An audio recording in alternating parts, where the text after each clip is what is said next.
Welcome everyone to today's Lara session.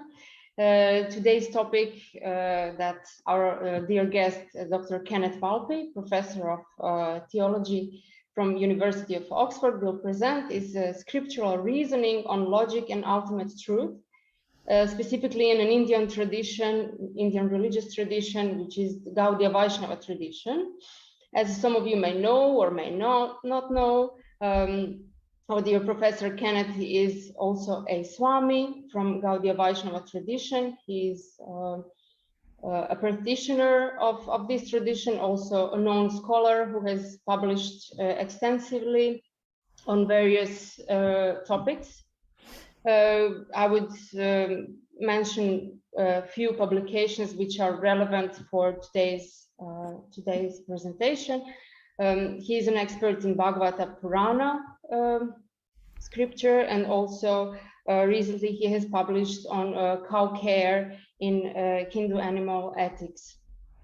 Today's talk will also help us unpack some of the verses of the Bhagavata Purana, Upanishadic traditions, and Gaudiya Vedanta. So welcome, Professor Kenneth, and thank you very much for honoring us with your presentation. Thank you, Dragana, and thank you, Francisco, and thank you, Ricardo, also. And also my thanks to all of you for joining. I think first I should make a small correction. It sounded like you said my title is Scriptural Reasoning on Logic and Ultimate Truth. It's on language and ultimate truth, but they both start with L, so I want to share my screen. Let's see if we can do this. Yes. Share screen. Now let's see if we can make it full screen. There we go. Good. Okay. Now, as I understand, I should aim to keep things within, 45 minutes or so, and then open for discussion. Is that right? Yes, I'm seeing nodding. Okay. Good. So, I should say this is really a kind of work in progress. And I think my sort of guiding question that's behind what I'm discussing today, but which would not be thoroughly answered here today, is to do with sort of behind all of the philosophical discourse of Vedanta, and maybe we can say especially Vaishnava Vedanta, is this sort of what is considered out of bounds claim of Buddhist traditions that there is no self, anatmavada.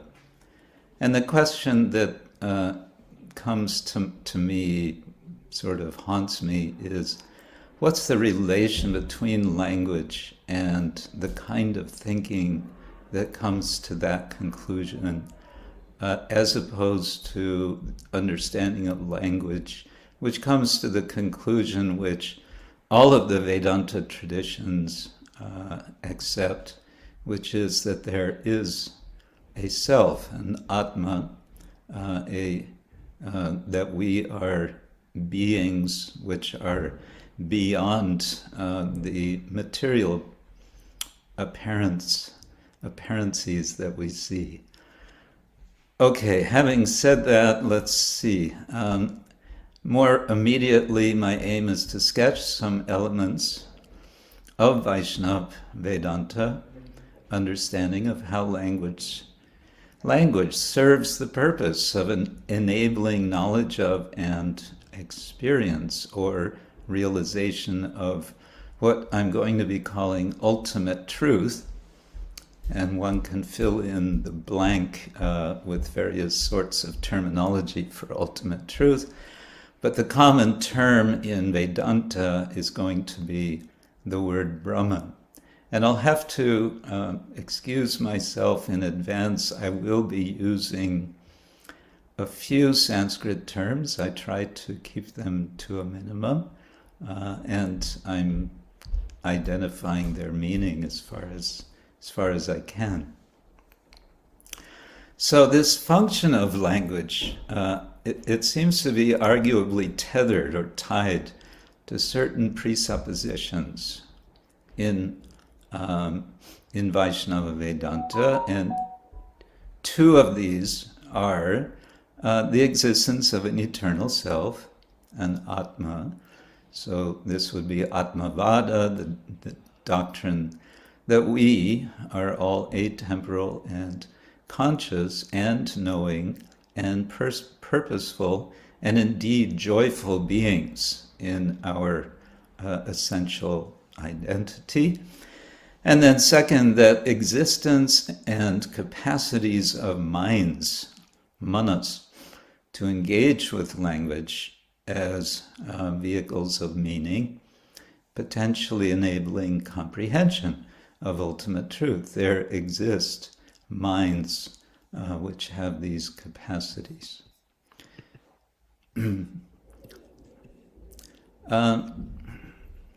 So now to define Vaishnava, for those of you not familiar, these are Indic theists. They regard Vishnu as God, or we may want to say more specifically Krishna. And the sort of generic term for God in Sanskrit, one of several, but the one we'll use here is Bhagavan.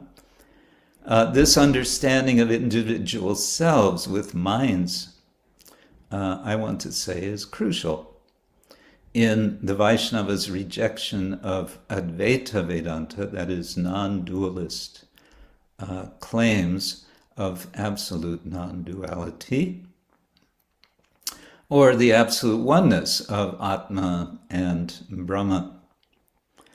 So that's the Advaita Vedanta position, which the Vaishnavas want to argue against.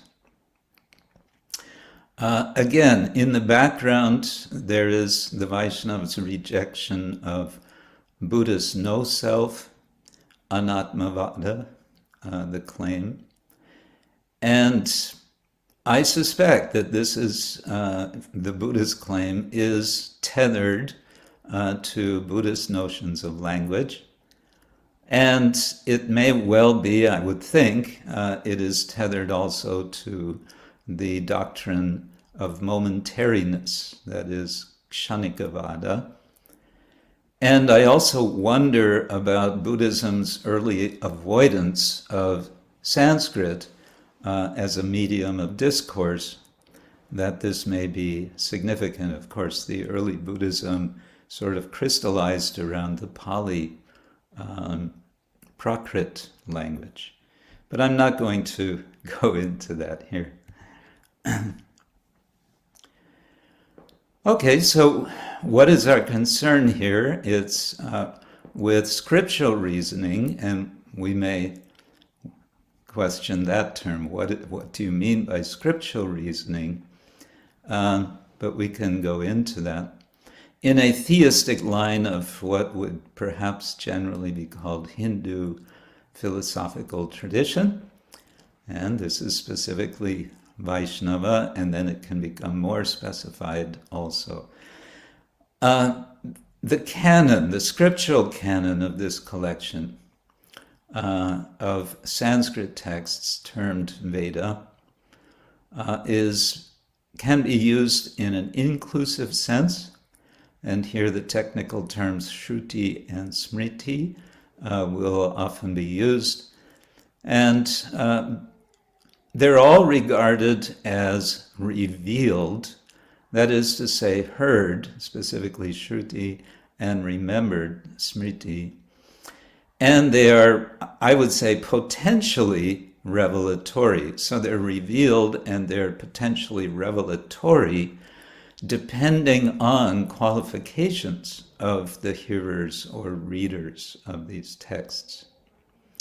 So then we narrow the category Veda, and for Vaishnavas in particular, they're giving special importance to one particular text, and this is known as the Bhagavata Purana, also known as the Srimad Bhagavata or Srimad Bhagavata Purana.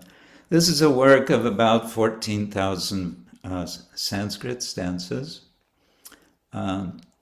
And I want to focus on two of these 14,000, although I will refer to, I think it's one other, along with some commentary from the Bhagavata's commentarial tradition, specifically of the 18th century, Vishwanath Chakravarti, Thakur, the 16th century, Jiva Goswami.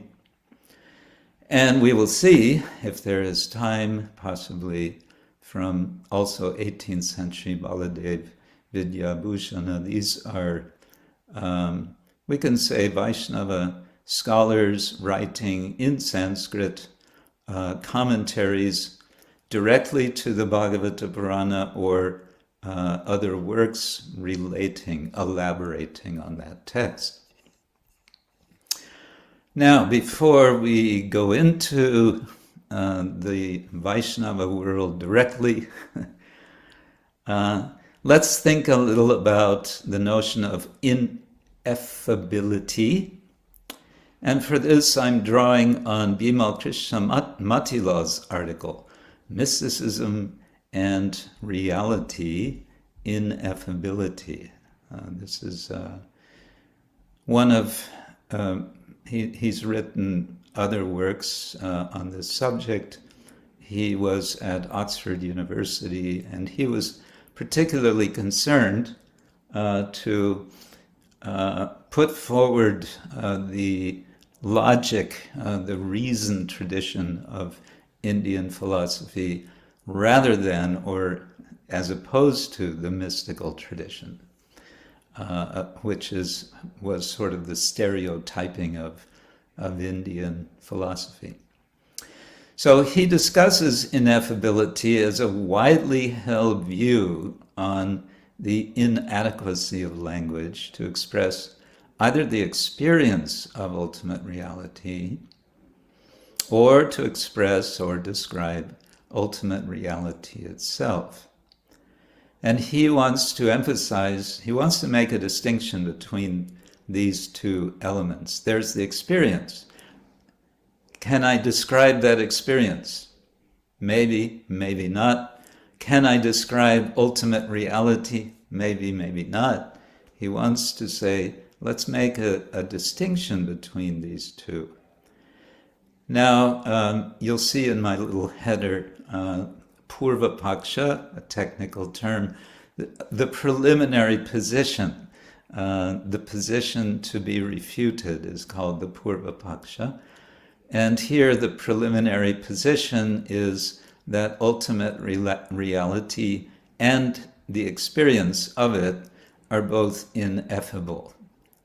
They cannot be expressed. Matilal argues against that, but I won't go so much into his particular arguments. He gives a couple of examples of sort of typical persons typically expressing ineffability. So William James, who said the content of mystical experience defies expression. And here we're on the side of experience, the experience of ultimate truth. So William James says it defies expression. D.T. Suzuki, famous for importing Zen Buddhism to America back in the 50s, referred to the experience in terms of irrationality, inexplicability, and incommunicability.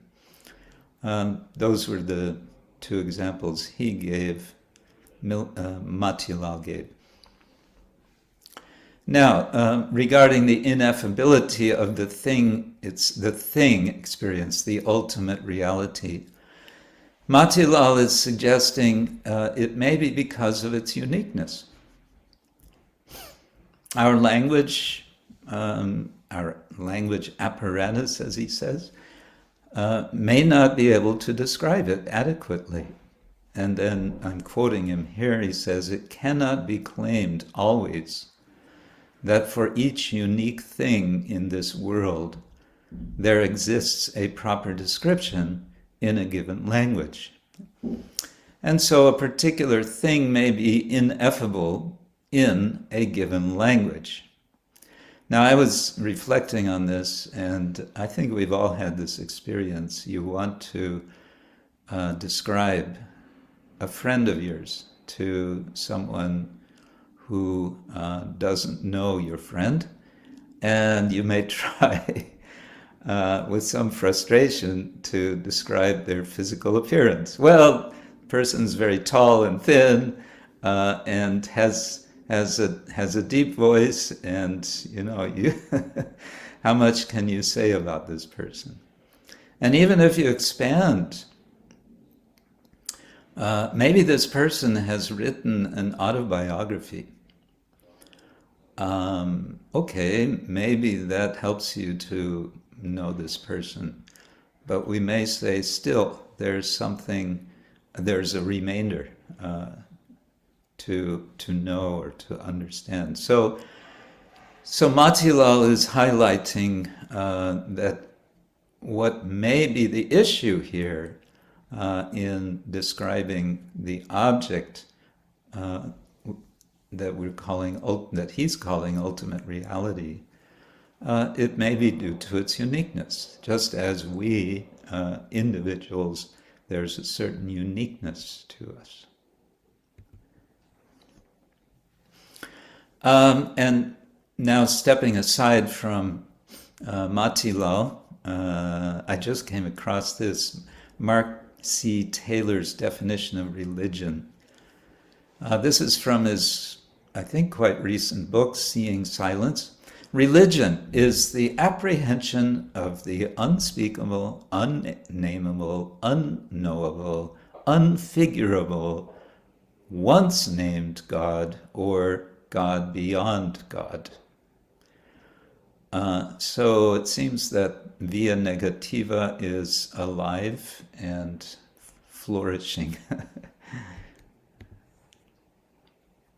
Now, I'm going to jump into the Vedic literature, and this goes way back to the Taittiriya Upanishad, considered to be one of the earliest of this genre of texts within the Vedic corpus.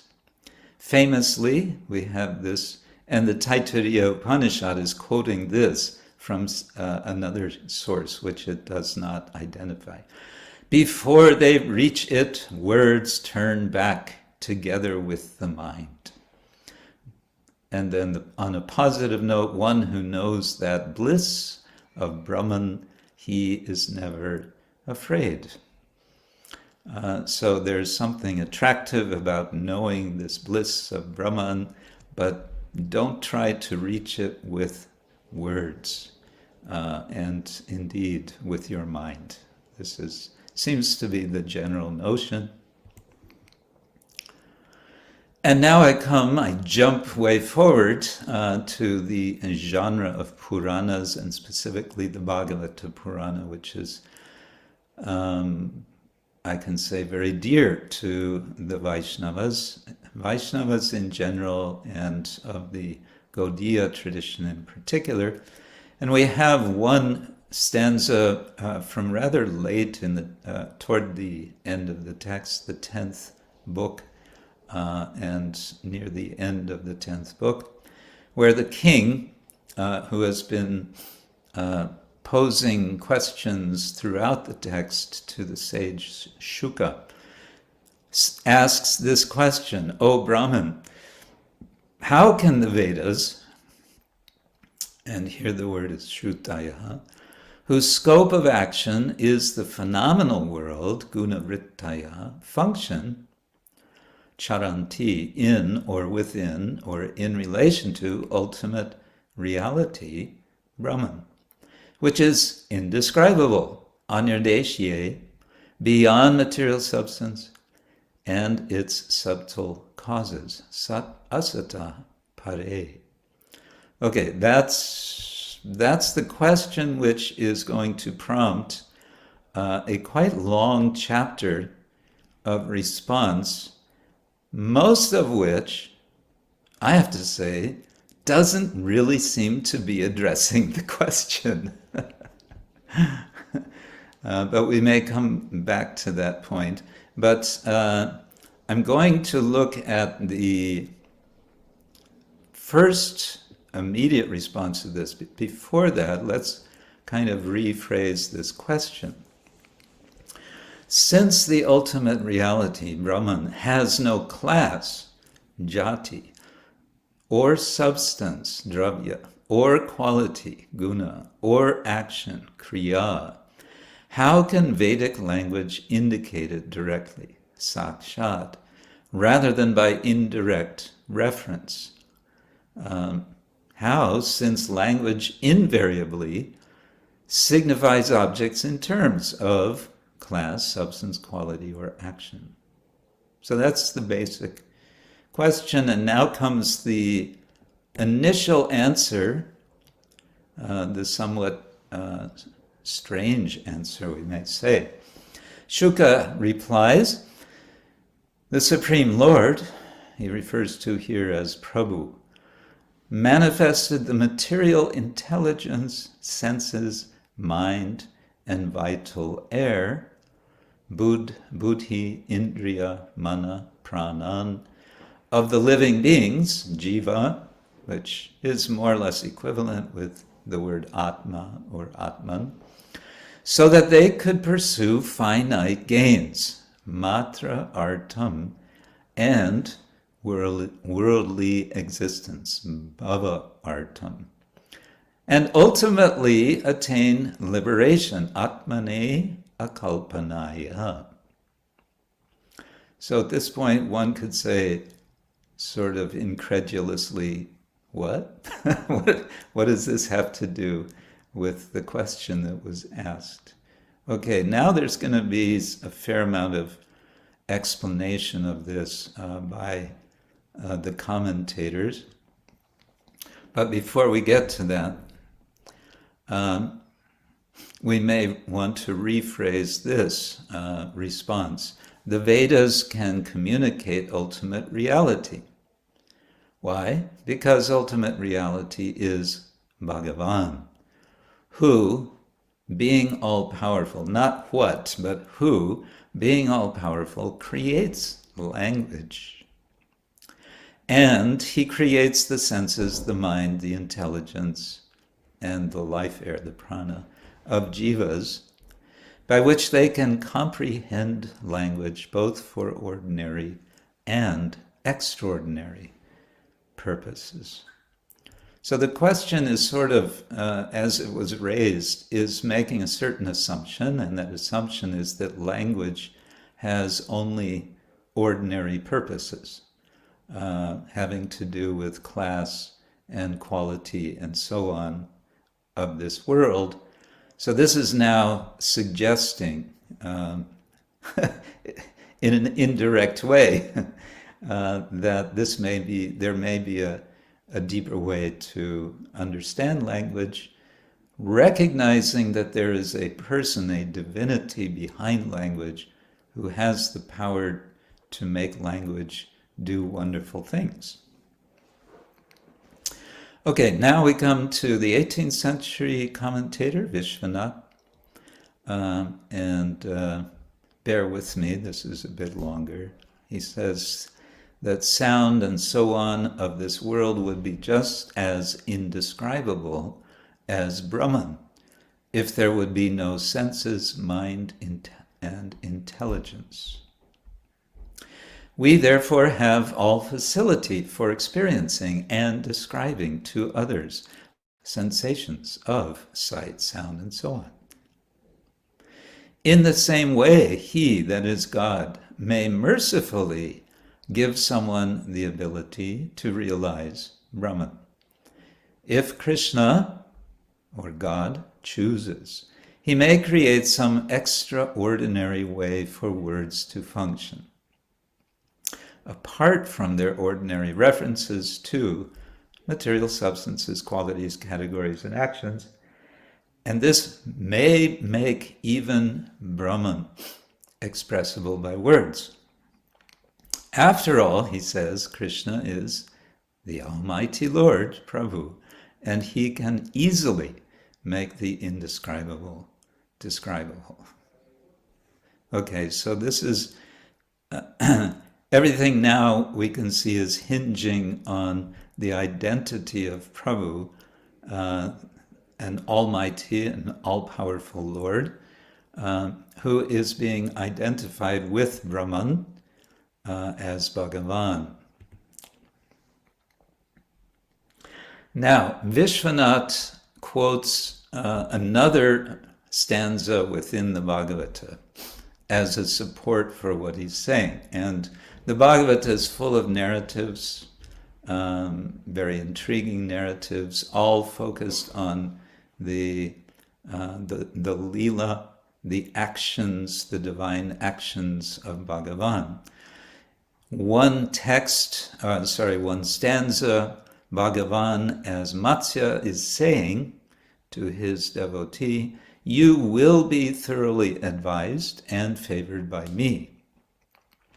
And because of your inquiries, everything about my, glories, Mahimanam, which are known as Param Brahma, another way of saying ultimate reality, will be manifest within your heart. And thus you will know everything about me. Here we may wonder, manifest within your heart, is that going to be with language, without language? But he does say, be advised that your my mahima glories, implies verbal expression generally in Sanskrit. So what's happening here, Matsya is saying, you will know Brahman directly, defined by sound, manifesting as the statements of great sages recorded in Vedic literature, which says Brahman is like this. Okay, but a condition is specified, and that is this knowledge depends on divine grace. Only by receiving my mercy, he says, and here the word is anugrihitam, which Vishwanath glosses as prasadikritam, is it possible to realize Brahman through the words of the Vedas? And Vishwanath wants to specifically make this point. It is not an indirect or metaphorical understanding of Brahman. Because otherwise, he argues, otherwise by my mercy would be meaningless. He's saying by my mercy, that means you're going to know this directly, not indirectly. Okay, again, we may ask what is meant by glories. And Vishwanath elaborates, he refers to another Upanishad, the Shvetashvatara, which says, Sakshi Cheta Kevalo Nirgunascha. He is the unique, fully aware witness without material qualities. And the point here is that the term witness, Sakshi, is a quality, it's an attribute. And so this must be non-material. This distinction's material, spiritual, we may want to discuss later, but I'll leave that for now. Again, glories suggests attributes that can be verbalized. Vishwanath gives another translation of that second stanza, which was the initial response to the question of the king. He says, Sri Krishna, Bhagavan, creates the Mahat Tattva, primordial matter in this tradition, the senses, sense objects, elements, mind, prana, for their functioning in relation to the self, Atmane, and for the welfare of the jivas. So there's two functions. There's two things here, functioning and welfare. Thus, a person can engage the spiritual in the case of the perfected devotee and the material in the case of the practicing devotee, the intelligence, mind, senses, and vital energy, in the worship of the Lord, or the accurate verbal praise of the Lord.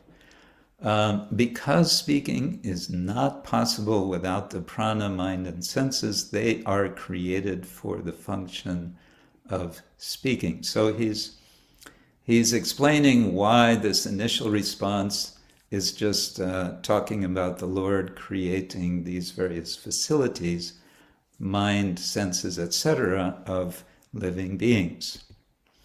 And I don't know if this helps or not, but I couldn't resist playing with PowerPoint. So here we have on the bottom the senses, the mind, the buddhi, and the prana. And these can be engaged. This is the point for the Vaishnavas. They can be engaged in the worship of the Lord. And there are going to be two sorts of Atma, of souls, who are doing this. Those who are more on the material side, practicing souls, they're technically called sadhakas, and on the spiritual side, the perfected souls. And time allowing, we'll come back to this with an interesting angle from Jiva Goswami. No, this is going to be still Vishwanath. Let's see. Yes, here it is. Okay. We're still with Vishwanath, and in his explanation, he's still explaining this second stanza. And he's quoting from another Upanishad. This is considered a much later Upanishad. It's a rather poetic description, we may say, of the Lord. And allow me to quote the verse in the Sanskrit. Sat pundarika nayanam megavang vaidyutambarang dvibhujang mona mudradyang vanamalinam ishvaram. The Supreme Lord, appearing in his two-armed form, had divine lotus eyes, a complexion the color of a cloud, and garments that resembled lightning.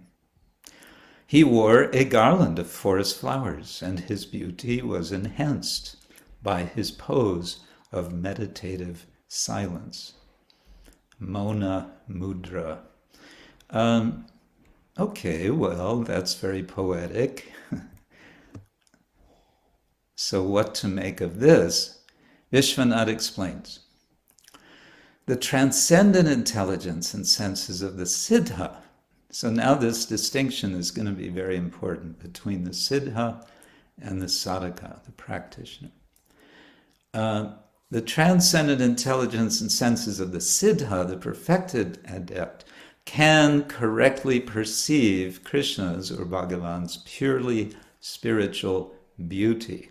His realizations or experiences are echoed in the Gopal Tapani Upanishad's comparisons of the Lord's eyes, body, and clothing to a lotus, a cloud, and lightning. Okay.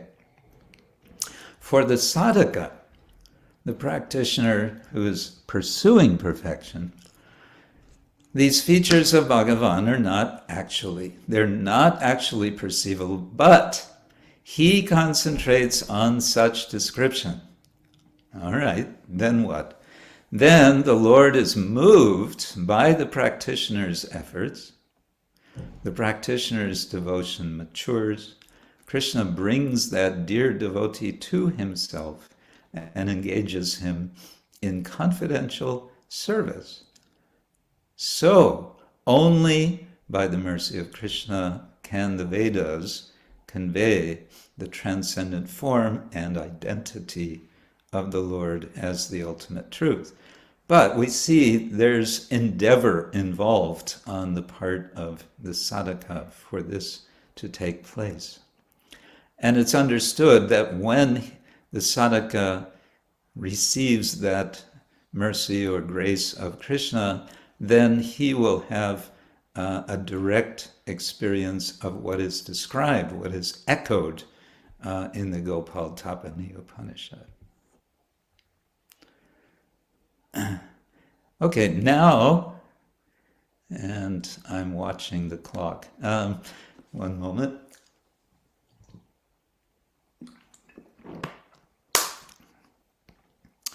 Now we look at something from Jiva Goswami from the 16th century. So we move back a couple of centuries from Vishwanath. Jiva Goswami wrote extensively on the Bhagavata Purana, his Shat-sandarbhas, 6 treatises on the Bhagavata Sandarbha. And he makes a distinction. He has terms, learned experience and non-learned experience. And the technical terms he has for this, Vaidusha Pratyaksha and Avaidusha Pratyaksha. He also uses other terms. Pratyaksha means direct encounter with the senses. Vaidusha means learned. So, Jiva says, learning comes from the Veda, which consists of revealed speech, Shruti, and there are degrees of this learning which result in degrees of knowledge of ultimate truth, Brahman. The ultimate level of this knowledge, he argues, is Supreme Personhood, Bhagavan. And this kind of knowledge is coming, he says, from refined learning, vidvata. And how does such refined learning come? He says it comes from repetition, abhyasa, or training in the Vedas. So again, we're talking about scriptural reasoning. Now, the Bhagavata's core project, according to Jiva, is to establish with the medium of language, and here we may want to say the post-Vedic, the classical Sanskrit, that Bhagavan is the ultimate expression of the ultimate truth, not as a compromise settling on language's supposed inadequacy, but we may want to say more the opposite of that. And so, more generally, we could say that the Jiva is arguing that the Bhagavata Purana schools one in the expertise required to comprehend or to realize Anubhava, to experience Bhagavan, where Bhagavan is Brahman in its full distinctiveness. As a distinct person, in contrast now to the general property of non-dual consciousness afforded by general Brahman realization, which is that which the non-dualist Vedantists are pursuing. Okay. Now I'm going to quote at the end of a very nice article by Alexander Uskakov. I didn't finish giving I didn't give the subtitle. Anyway, the title is Making Sense of Religious Experience. It's about Jiva Goswami's reasoning. Jiva's religious realism, he says, is specific in that it accommodates epistemic relativism, without drawing the conclusion that all religious experience is just a cultural construct. And he's speaking about Stephen Katz, George Lindbeck, and so on. As the conceptualized perception of a ball, he's giving an example, may, in an ontological realism, be a gradual discovery of its properties, or a specific perspective on it facilitated by concepts, language, and culture, religious experience might just as well be a discovery of divine properties facilitated by scriptural learning and practice.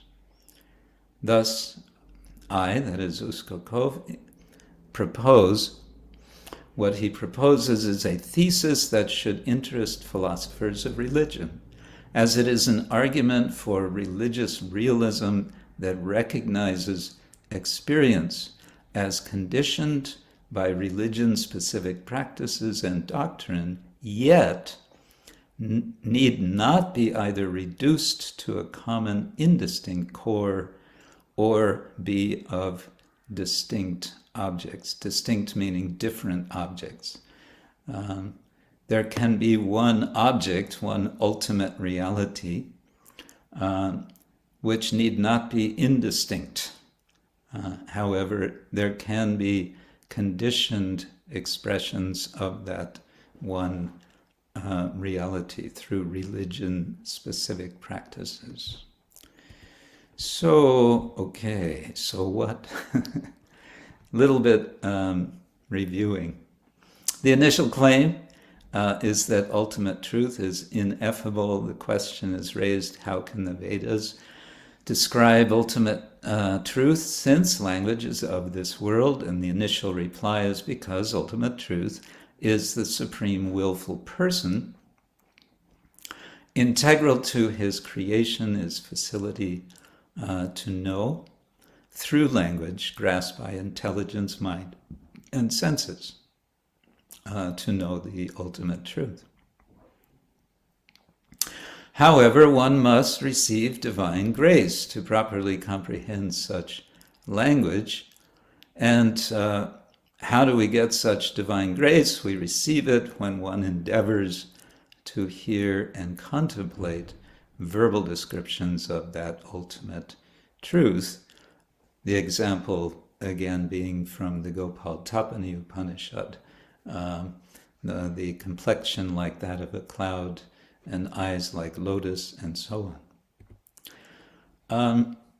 Okay, by such endeavor to hear from Vedic texts, and one may say especially its praise portions, one's experience becomes learned, as Jiva Goswami would say. And this means specifically being learned in Vedic wisdom.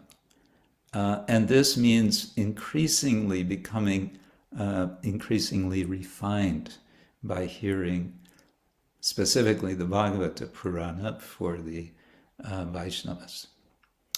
There are degrees of learning, resulting in gradations of comprehension, of experience of the ultimate truth, and these are specified three categories in the Bhagavata Purana, namely as Brahman, Paramatma, and Bhagavan. We haven't discussed Paramatma, and Jiva Goswami sort of delays his discussion of Paramatma.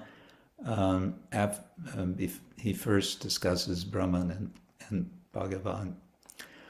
Bhagavan, as the ultimate truth, experienced by the learned, is elaborately expressed and described, and indeed it would be claimed embodied in the words, the stanzas of the Bhagavata Purana. However, the Bhagavata warns in its very first stanza, in the first book of the 12 books, it can be comprehended only by those who are, quote-unquote, non-envious, nirmatsaranam. And this leads, Okay, next slide, it will be there.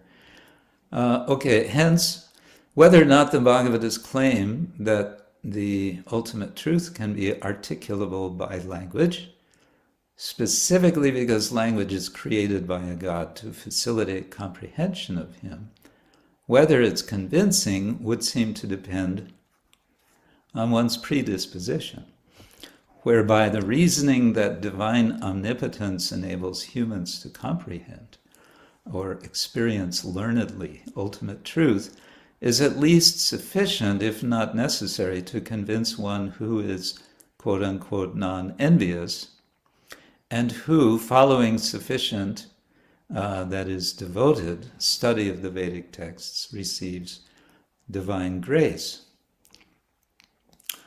If one has the predisposition for this. Whereas for one not so predisposed, the ultimate truth would presumably always remain more or less ineffable and hence would remain conceivable only in apophatic terms, the via negativa. Now, one more stanza from elsewhere in the Bhagavata Purana, still in the 10th book, which is a striking claim of the Bhagavata in rhetorical language. It says, those deeds of Bhagavan are chanted about by those who have withdrawn from desire. They are pleasant to the ears and to the mind, and are like medication to those on earth. Other than a person who slaughters animals, which man will stay away from a recital of uttama shlokas, that is Bhagavan's qualities? So it speaks quite sharply here, other than a person who slaughters animals, is referred to.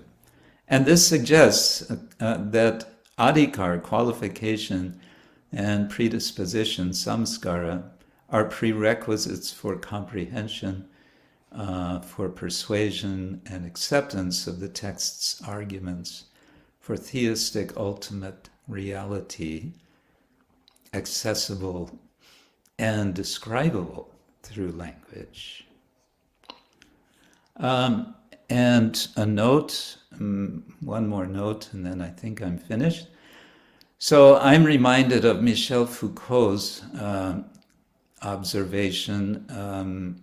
He was responded to by Pierre Hadot, a criticism which is also possibly relevant. But Foucault notes that in ancient Greece, there was very much the notion of caring for oneself.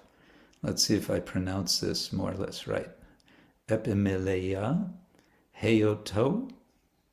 Do we have a Greek expert here to fix this? That this is the foundation of knoti seoton, know thyself, the famous expression.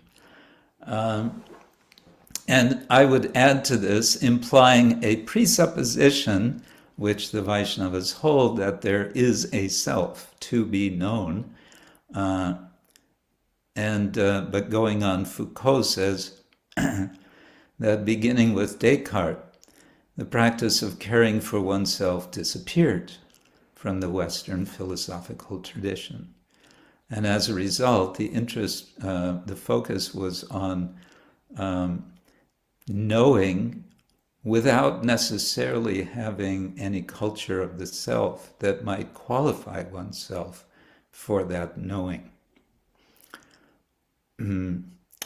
So, I end with this question. Could this explain our reservation to accept the sort of self-caring implied in the Bhagavata practice leading to Bhagavan realization? I think that's it. So. Thank you, Professor Kenneth, for immersing us in these wonderful verses. Do we have any questions, comments? I see Shivanand, did you raise your hand? Ricardo? I had done a clapping Oh, that hand, was a clap. Okay, sorry. but I did raise my hand as well, so I can ask a question if you Okay. like. Okay, and then we have Ruth after Shivanand. Okay, I just wanted to say thank you very much for this really illuminating and insightful presentation. I actually really learned a lot from it. Thank you. So I appreciate that very much. I had a question. Let me lower my hand so it doesn't cause confusion. I had a question about, there were a few slides which talked about language requiring the tools of the mind, senses, and intelligence. There was one slide, for example, which I think it mentioned that Brahman or Bhagavan provides these facilities so that the language of scripture can be understood by the soul. What I wanted to ask is, do you have any thoughts about what the implications of that would be for the soul in itself? So if the soul isn't, I think I understand the soul to be something distinct from material mind, intelligence, and senses. So would that imply that the soul needs to make use of something external to itself if it is to know anything at all through language? Or can the soul, by its own faculties, something intrinsic to itself, understand and know things without having to rely on something external to itself? In other words, can we say that things like mind, intelligence, and so forth can also be understood as a sort of innate faculty of the soul in the Gaudiya Vedanta tradition? Or is that going too far away from that tradition's views? That was my first question, and I'll just stop there. Later on, if I have a chance, I'll ask another one. Well, first I have to confess lack of expertise on some of these things. I'm just a beginner, especially in Jiva Goswami's works, where he really gets into the nitty-gritty of this. But I'll just say this is my understanding, that indeed the Atma, intrinsic to the Atma, there is what comes, you can say, when it goes into the material sphere, there gets this differentiation called mind, manas, buddhi, indriya, and so on, that those are intrinsic to the self, but in the what's generally called the conditioned state, being in connection with matter, with temporality, then we see this, as you said, what become tools of language. And so that description of how the Lord creates or manifests, I think is the word, he manifests these for the soul who is ensconced in matter.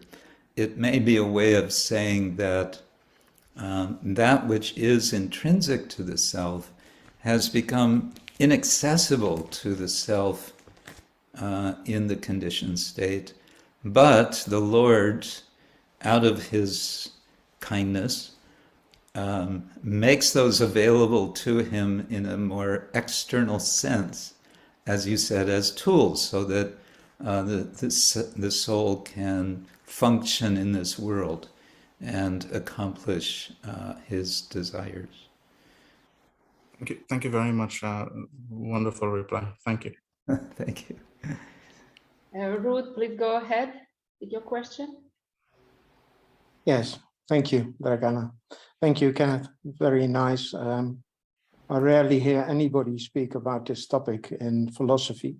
Oh, And I think your last, yeah, maybe I'm missing out on the discussion. That's also a possibility. But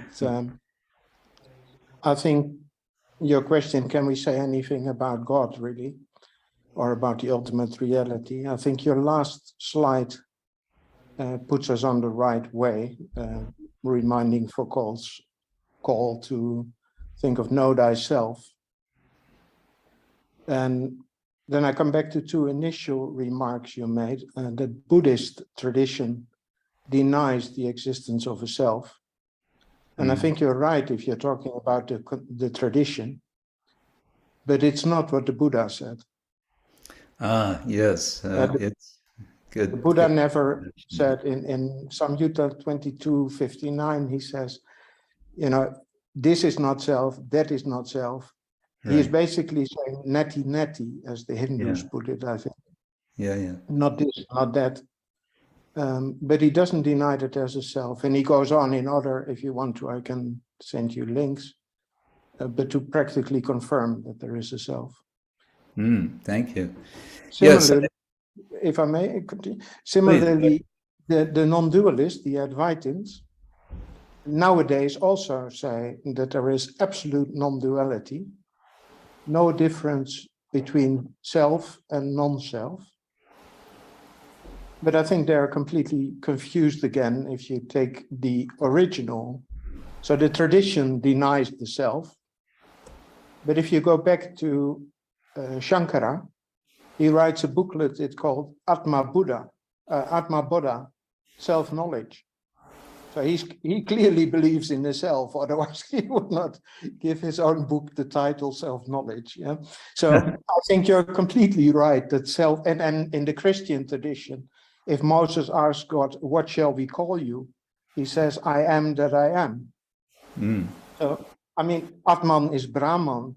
There's so many hints that all religions, in the end, try to tell us that God is just a sort of objectivation, a means of talking, of bringing us back to the self. And the only confusion we nowadays have is if we say self, we think of the person, we think of Ruud, of Kenneth, and that is our mistake. We have to correctly distinguish between what the self is and what we take the self to be. Yes. And all these things that we take the self to be, that is not the self, that is not Bhagavan. Right. But the essence, the being of oneself, that is the same as God, I think. Yes, thank you. Thank you for pointing out this distinction between Buddhist tradition and the Buddha.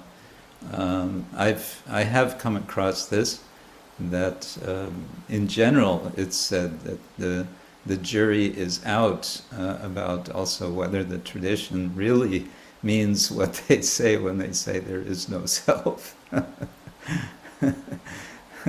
They may not. They may the not. Theravada tradition is a bit more careful. Yeah. The Mahayana, the Tibetans, and so on, they are off. Yes. May I ask? You mentioned Shankara's Atma Bodha. Is it undisputed that this text is from him? Because there's so many texts that are attributed and so on. Do you happen to know? I believe we cannot go back into the past. That is only now here for me.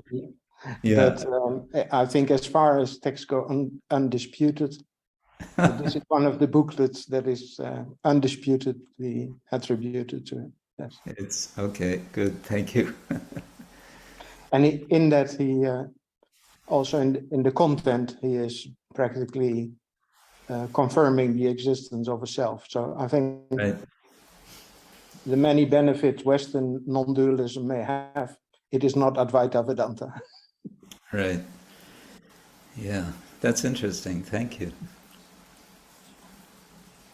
Thank you, Ruud. Now we have Ricardo, and after Ricardo, Alan Christo. Thank you very much, Professor Kenneth, for the talk. It was very, very, very nice, very inspiring, in fact. Well, I have a question, perhaps about your main question, and you correct me if I'm right in putting it like that. Can I say? I suppose I can say that your main question is to find out whether or not language has the power to express ultimate truth, or to express the experience of ultimate truth. Whoops. You've gone on mute. You've gone on mute. I'm sorry. Okay, so if I'm right, then I'd like to ask you something about the mercy component, because I think the God's mercy that you mentioned, it seems to me a very key point of your whole approach. So it seems to me that the main question depends on language itself, of course, whether or not language has the power to express ultimate truth. That depends on language itself, and also depends on the cognitive apparatus of the one who is using language, ourselves, right? So we have those two components, which it seems from kind of perspective, perhaps a naive perspective, I don't know. They are the two components that are relevant to answer the question, whether or not language has the power to express ultimate truth. But now you bring another component, which is God's mercy. So my question is, bringing this new component, God's mercy, and if it is really a necessary thing, it seems to me that it is, to make language able to express ultimate truth. So perhaps then the answer doesn't depend only on those two first components I mentioned. So if you say that, yes, language can express ultimate truth, but only when God gives his mercy, then it seems to me maybe that then it's not language that has the power to express ultimate truth, because it has to be supplied with this mercy. I'm not sure if I'm able to express myself, but that's my point. If bringing this third component, God's mercy, bringing it, can I still answer the question in a positive way and say, yes, God is not ineffable, yes, language has the power to express ultimate truth? Very nice. As you were speaking, I made a little chart here, a little triangle. Language, our capacity, God's mercy. And I'm reminded there's a phrase in the Bhagavata Purana, Shabda Brahma Vapu. The word Vapu means form or body.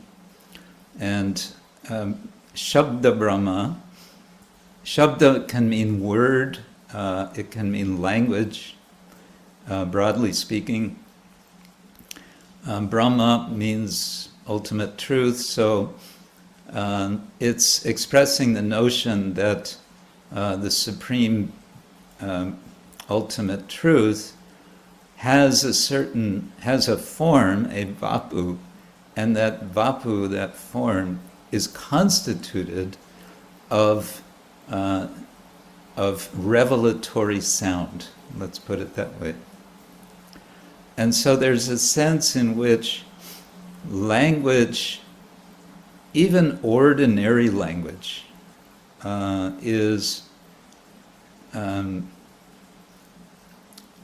as I speak in my ordinary dealings in the course of a day, exchanging with friends and colleagues, that divinity is involved, invisibly, and perhaps not in my awareness, but that capacity for me to communicate and everything else that's happening in those exchanges is possible because of divine presence. That would be, I think, the way it's understood.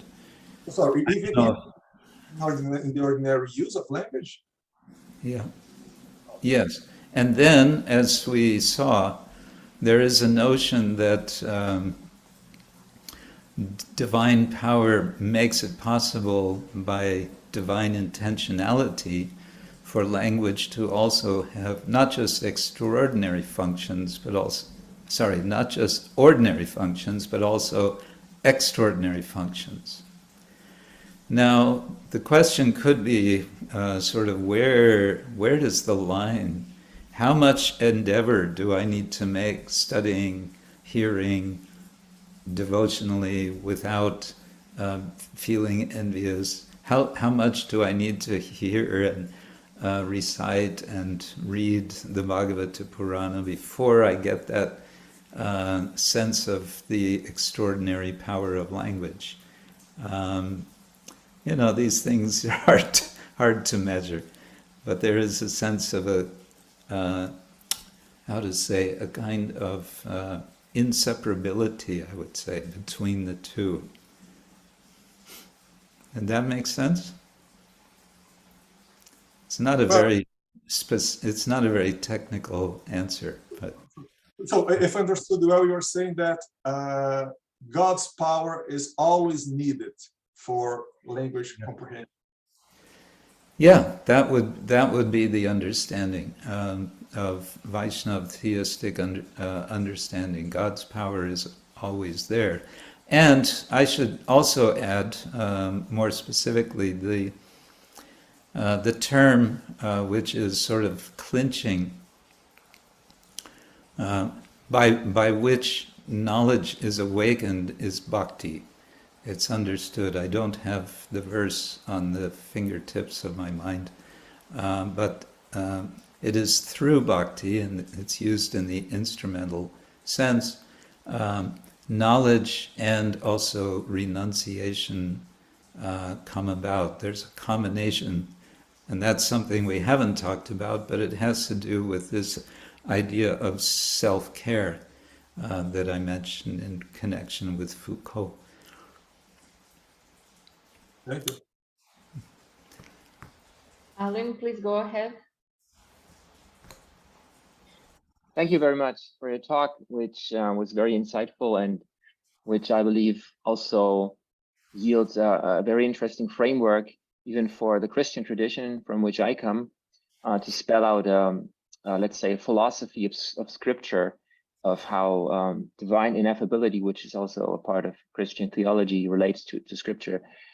My question kind of piggybacks on the question of Ricardo, I think, and is a clarification question.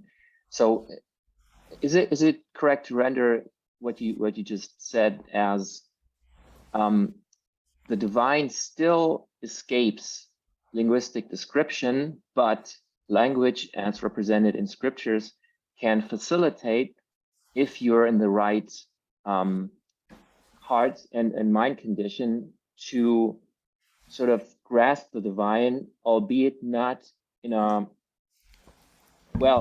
way that you can immediately communicate with words in the sense in which they're normally understood. So would that be a sensible way to spell this out? It's interesting you use the word escape, that the divine escapes description. However, he can be sort of captured nonetheless by language, if it's used in the proper way and so on. I haven't thought of it in such terms, so I'm not sure. I'm hesitant to say, yes, that's a good way to put it.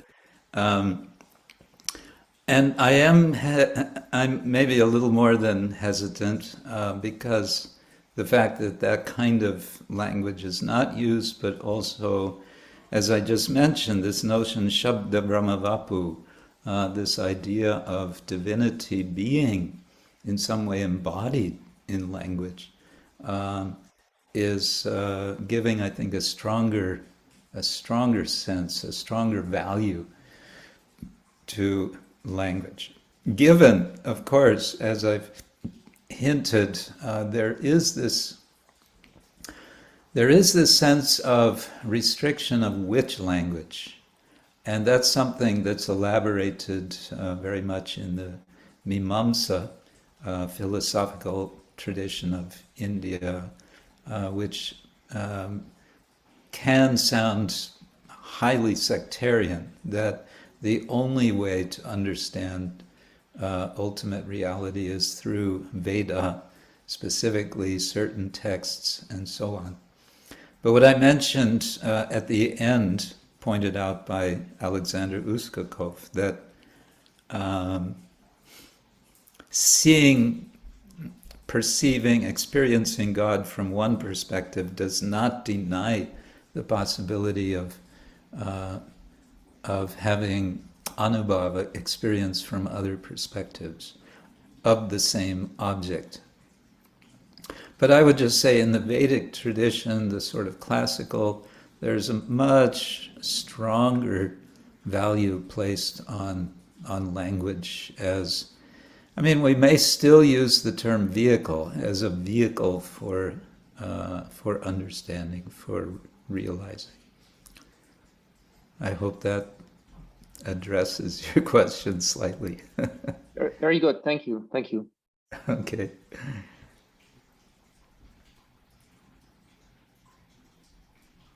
Shivanand, would you like to?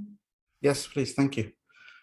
I was wondering, Professor, can I say that from a Gaudiya Vaishnav perspective, that ineffable means something different to inconceivable? I'm asking this because to me, the idea of ineffable is a very familiar thing, and it doesn't need to, we don't even need to, restrict that to God, for example. For instance, I've heard many philosophers talk about even things like colors as ineffable things. Right. You can't express it to other people other than by pointing to it. You can't communicate it in a sense to others, but nevertheless, you can still conceive it and understand it. So can I say that, would it be okay to say that God might be ineffable in the way colors are, in the sense that you can't fully, completely characterize it to another jiva? But that doesn't mean that God cannot be described or understood or conceived, I should say, because he can still submit. There is still concepts that are truly applicable to God, but they're like the way colors are true, but not expressible in language and communicating between people, but nevertheless it's conceivable. Would it be okay to say something like that in relation to the ineffability of God? Yeah, of course. It can depend how we want to use the word ineffable. And you point out something that also Matilal talks about. He says just ordinary experience. How do you describe pain? You have a toothache. How do you describe that? We see the limitations of language. But then what seems to be being said here, there's two things. One is in the utter unlimited nature of the Supreme, the ultimate truth, being always emphasizes being ultimately a person, because God cannot be less than ourselves, and we see ourselves as persons. So God must be at least a person. But the describing or the referring to God with language always seems to come to limitations. And this is also repeatedly expressed there. And it's always because of the nature of the Bhagavata Purana. It's expressed in quite poetic ways. It describes the divinity Anantashesha, who appears in the form of a snake with multi-heads. And what is he doing with these multiple heads? He is constantly praising the Lord, and he is coming nowhere near the end of his praises. So that idea is there. An analogy is given by one of the commentators in discussing Puranic geography. There is the tradition that there is a cosmic mountain, Mount Meru, which extends, kind of penetrates through the cosmos, and is also on this earth. Okay, well, if it's there, then why don't I see it? Well, you do see it. You see part of it. You see Kailasa. Kailasa mountain is considered that part of Mount Meru that can be seen on this earth.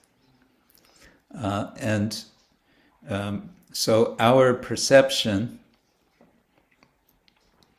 is limited, and still, with that limited perception, we can allow the possibility that there is something beyond our perception, as described, as referred to with language.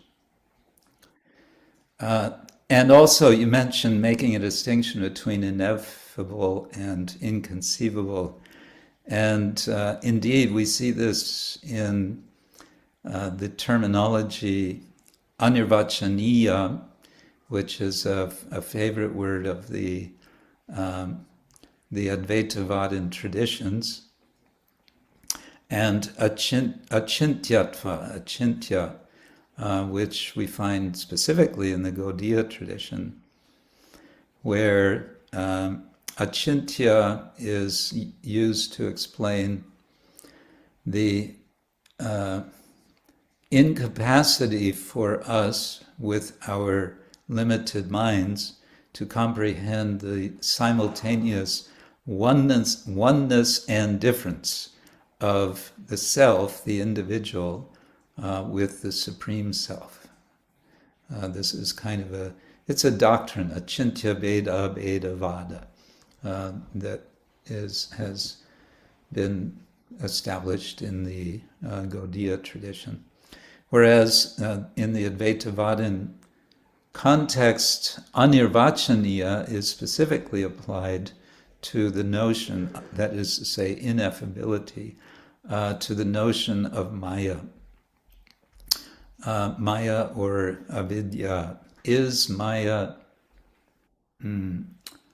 caused by or part of Brahman, or is it a result of the individual who is conditioned? And if so, there are questions of causality. How is this possible for Maya? Where is the locus of Maya? And to establish the locus of Maya never seems quite satisfactory, no matter what is said, and therefore it is called anirvachaniya. It cannot be spoken.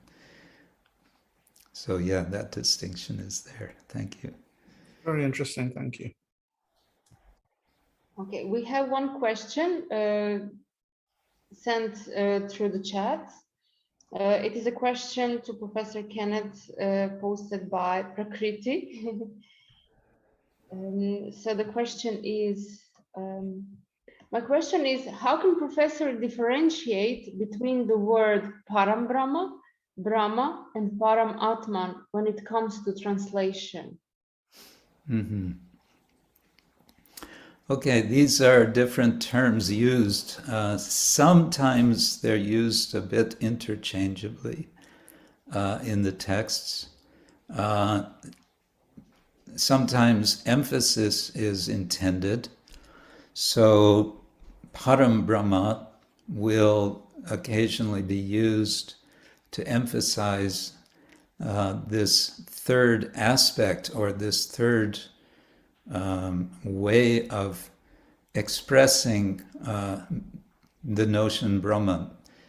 I mentioned Brahman, Paramatma, Bhagavan.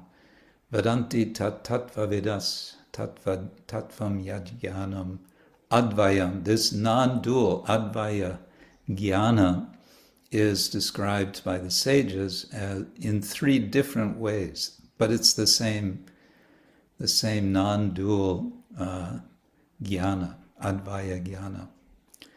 So Bhagavan is sometimes referred to as Parabrahman, to emphasize that that it is a superior understanding of Brahman. It is a more specific and refined, again, according to Jiva Goswami, understanding of Brahman. And therefore it is para, it is superior.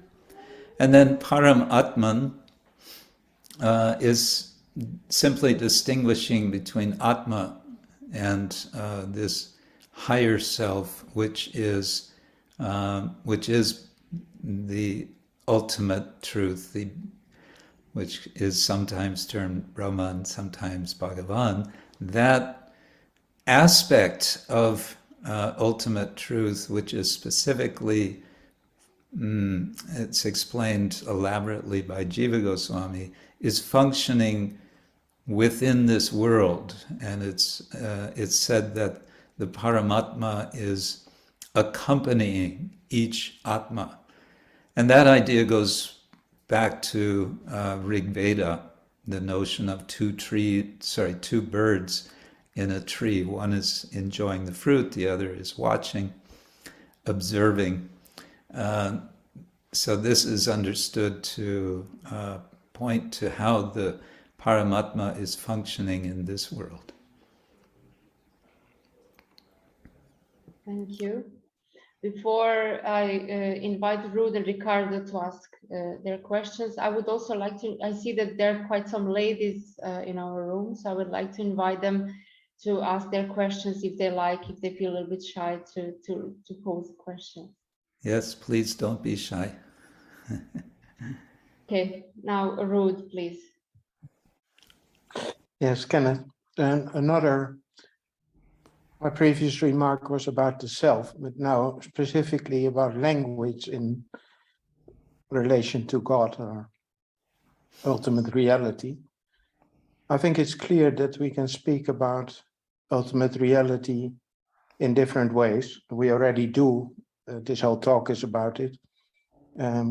We can talk about it negatively, as we have already seen. And we can say that God is not this and not that. We can talk by analogy about God. We can compare God to the dreamer and life to the dream, for example. But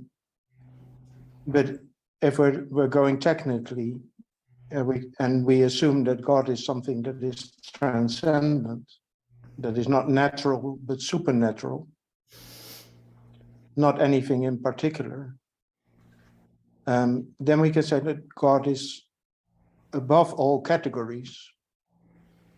And you called it classes. Maybe you mean the same. I'm not sure. Mm-hmm. In the sense that Aristotle puts being above the categories.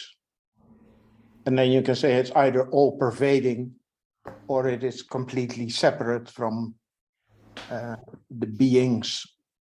Mm-hmm. And that is fine. And if it is trans-categorical, if God is, or ultimate reality, is above the categories and trans-categorical, then it is also above the concepts, if concepts are combinations of categories. So then it's trans-conceptual. And I think when we say that God is ineffable, we mean just that we can't analyze God. God has no attributes. We cannot say he's nice or big or small or friendly. Such properties are not applicable to what we mean by ultimate reality or God, by being. But by saying that the ultimate reality has no properties, nothing can be predicated of it, or in theistic terms that it is attributeless, is the ultimate, the limit of reason, the limit of logic. We have said something about God, namely that we cannot give any properties, list any properties, any predicates, any attributes of God. God is attributeless. And that seems to say nothing, but it means a lot. For example, it means that there cannot be more than one God. Because for there to be two, one would have to have an attribute that the other does not have. But if it is attributes, then it's always necessarily one and the same. So this, while this seems to say nothing, the implications are tremendous, and we know an awful lot about God, but in a so different way from the way in which we know usual things. Because if we know a chair, then what we mean is we know the attributes, the properties of the chair. But if we know God, then we don't know properties. We just know that it has no properties. It is the self, it is the subject that I am, from which I'm looking out. And so it's not anything I'm looking at, no object at all. So this is just a suggestion for how to go with language about God. Okay, thank you. Well, I think my starting point for my reflection, responding to what you're saying, would be the idea or the conviction that the Vaishnavas hold that God, being all-powerful, is also able to communicate with language. He is able to speak. He is able to be present in the world. He is able to act in the world. And so the Vaishnavas especially celebrate Krishna's speaking in a particular text. You may be familiar with the Bhagavata Gita. And of course, the modern approach to this is to say, well, this is not actually God speaking. This is, someone who has poetically expressed what he imagines to be what God has spoken, and so on. Or one can be open to the idea, well, let us suppose that if God is all-powerful, he could make this revelation, and he could speak as is spoken, as is understood to have been spoken, which now we have in written form in the Bhagavad Gita. So that's one thing. I think that when we talk about the limits of language, because it deals in categories, and that God is above these, and therefore ultimately we have to say God has no properties. This is where the Vaishnavas say, hold on, this is your own limitation in understanding properties, in understanding qualities, in understanding categories. And so we see an example given in the Bhagavad Gita, Urdvamula Madashaka Ashvatam Prahur Avyayam. It gives the example of a banyan tree that has its branches and it has its roots, but it's all inverted, it's upside down. And it's and you can't tell where's the beginning and where's the end. Nat rupam asyeha tatobhalapyate. Nantoda chadir, not chadir na sampratishta. You can't tell where it starts and where it ends. Obviously, it's either in everything or in nothing, but it's not anything in particular. But no, it's not saying that. It's giving an analogy. Yeah. And it's the analogy is of course limited, but it's helpful in this regard. I think that we are in a state of entanglement within this tree, and we cannot see our way out. And it's inverted, meaning that there is also an upright, ordinary tree. And that upright tree, that is beyond this world. And that upright tree is the tree where there are, again, categories, there are properties, there are qualities, there are emotions, there is everything that we experience in this world, but without the limitations that we experience in this world. So that's one way of understanding, and as I said, it's an analogy. The Upanishads like to speak in paradoxical language, so they will say, tad ejati tan naijati tad dure tad vantike. The Lord moves, he does not move. Exactly. He's nearby, he's far away. But it doesn't say that we can't say anything about it. No. And God is speaking. If we realize that Atman is Brahman, then by speaking, we are God speaking. There's no... In a certain sense. Yeah. If you take it literally, if you say, I am that I am, if you pray and you say, I am that I am, can you help me? Yeah. Who is going to help me? Me. Well, it's simpler than it looks, I think, the whole religion thing. it's okay. It's simple. Yes. The Vaishnavas, this is something Jiva Goswami points out. He says, I mentioned before, there's this inconceivable oneness and difference. And Jiva Goswami says, it's healthy, he doesn't use that word, but it's healthy to emphasize the difference for the sake of realizing ourself in relation to God. That's called bhakti, where there can be exchange, loving exchange. One can also emphasize the non-difference, and that can also be helpful at times, and that's suggested also in the Gita. It can be helpful, especially in recognizing that we are all in the same boat. All living beings are of the same spiritual nature. But it's a balancing act. Yeah. Ricardo, do you have anything to add? Yeah, thank you very much, Dragan. Just a very quick question. In fact, I would like to build on Shivananda's comment. And I think with it, we might try to make sense of the idea of God's mercy, that we need God's mercy to understand ultimate truth.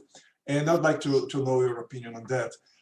So perhaps it makes sense to say that language or language understanding depends on experience. Unless I have the experience of pain, I can't understand fully the word pain. The same thing with color and so on and so forth. So it seems to me that in the beginning you wanted to distance yourself from the whole idea of mystic experience. But could we say that God's mercy is just, in some sense, the experience of God, that God allows us to experience him, and by doing that, then we can understand the whole discourse about God, his attributes, and so on and so forth. So at the end of the day, the whole thing about God's ineffability, language, and so on and so forth will depend on something like a mystical experience. Does this make sense? Yeah, the the word mystical gets thrown around a lot and can be used in many ways. But okay, let's go with the word mystical. In fact, in the Gita, there's an expression that can be translated as mystical. Yogam Aishvaram is sometimes translated that way. But well, I would just sort of refer back to what we discussed in my presentation. I think where was it? I think it was Vishwanath. who, when he's talking about mercy, yeah, I think that was it, that the endeavoring, the practitioner, sadhaka, when God sees, oh, this person is really trying to appreciate me by hearing from the scripture and so on, then God bestows his mercy, and it's mentioned he engages him in his service. Now, here's, I think, where we could play with the idea of mysticism as divine service, where you're no longer, sort of standing by and musing, oh, I wonder if God is this way or that way. What is God like? Is there a God? And so on. But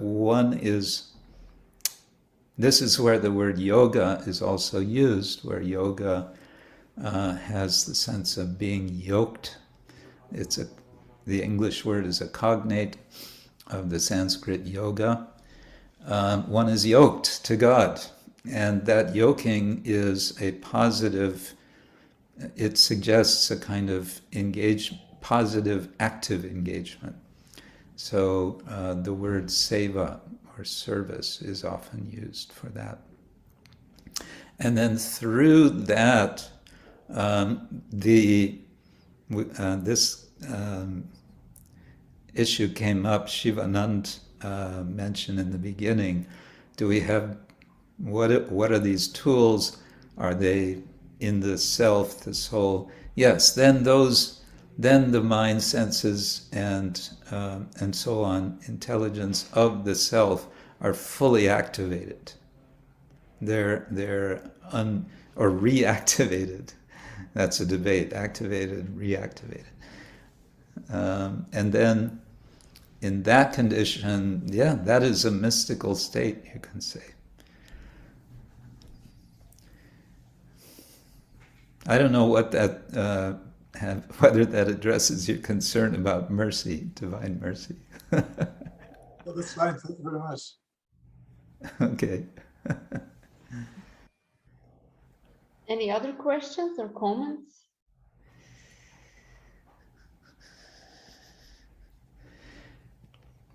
Well, I have a comment, and that is, I'm grateful again for this opportunity.